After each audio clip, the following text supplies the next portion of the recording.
Pananindigan ng National Security Council na hindi iligal na pumasok ang Pilipinas sa bahagi ng karagatan na inaangkin ng China. Nagsasagawa ng routine patrol operations ang BRP Conrado Yap sa Baho de Masinloc kung saan may ilang nakahimpil na barko ng China.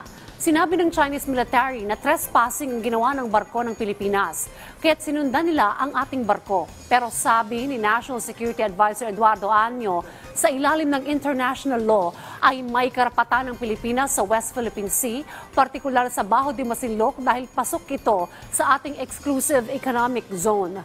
Sinabi pa niya na ginagamit lamang ng China ang insidente para magkaroon ng tensyon sa pagitan ng dalawang bansa.